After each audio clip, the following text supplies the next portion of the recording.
चाचा चौधरी और अंडमानी चचा।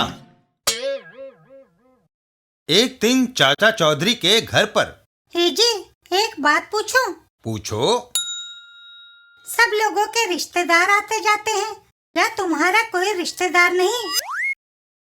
भाग्यवान, मेरे पिता ने बताया था कि उनका एक छोटा भाई था जो पढ़ लिख कर अंडमान चला गया।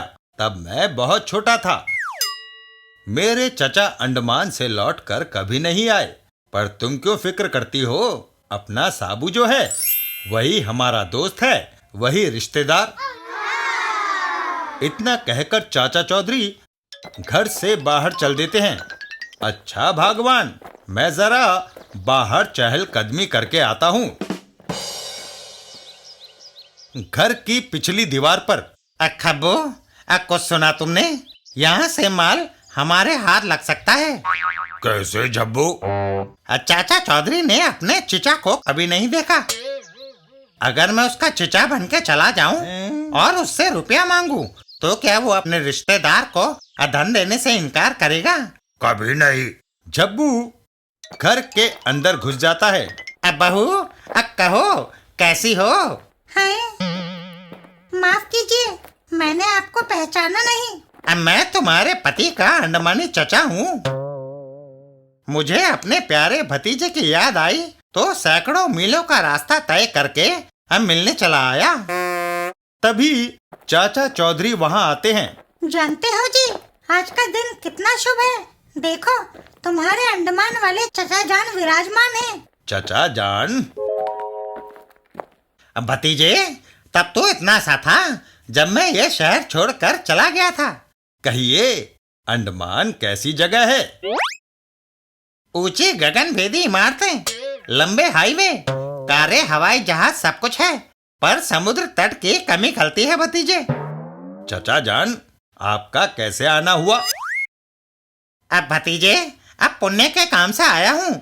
वहाँ भारी सूखा पड़ा है। लोगों की मदद के लिए चंदा इकट्ठा कर रहा हूँ। जल्दी से कुछ निकाल। चचा जान, मेरे पास सिर्फ यह 5 पैसे का सिक्का है। इससे क्या होगा? क्या कोई और संपत्ति नहीं? यह किताबों की संपत्ति है। ठीक है, इन्हें रद्दी में बेचने से अच्छे पैसे वसूल हो जाएंगे।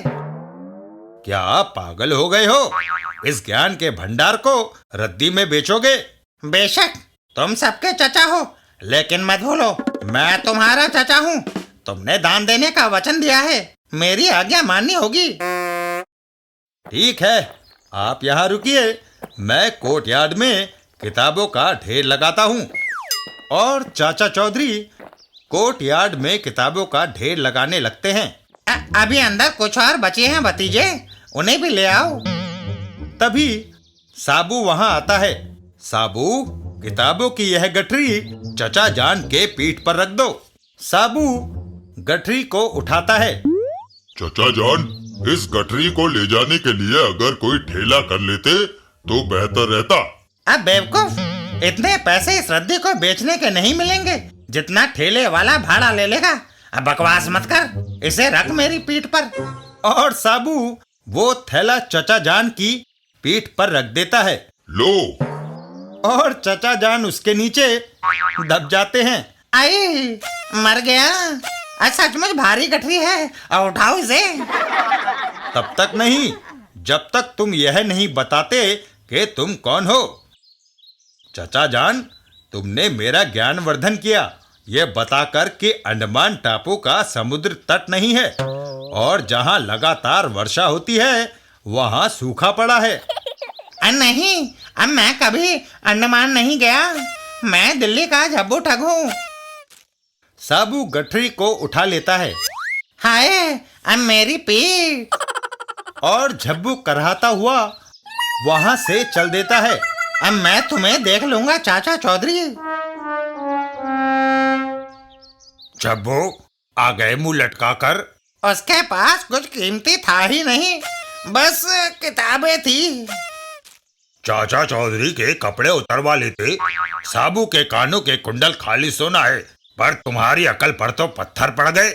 जो रद्दी किताबें तुम्हें भा गई। चाचा भतीजे का रिश्ता तोड़ो, ये लो रिवॉल्वर और चंदा वसूल करो।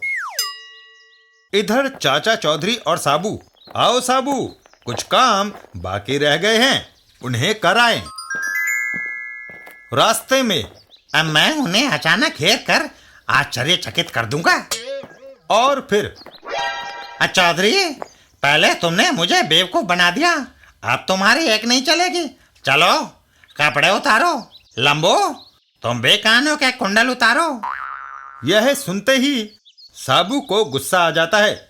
चूहे, लगता है तुम्हारे सितारे गर्दिश में है। लंबो, तुम उधर हिले नहीं कि मैंने चाचा चौधरी का सिर गोली से उड़ाया नहीं। जैसा कहा है वैसा करो, जल्दी। तभी पेड़ पर से एक नारियल टूटता है और सीधा नीचे छब्बू के रिवॉल्वर वाले हाथ पर गिरता है। ओ साबू, दूर हो जाओ, तुमने मेरा गुस्सा नहीं देखा। लेकिन साबू उसे हवा में उछाल देता है। ओ वह हवा में उड़ता हुआ एक जगह जाकर गिरता है। हाय, मैं कहाँ हूँ? अंडमान। हाँ।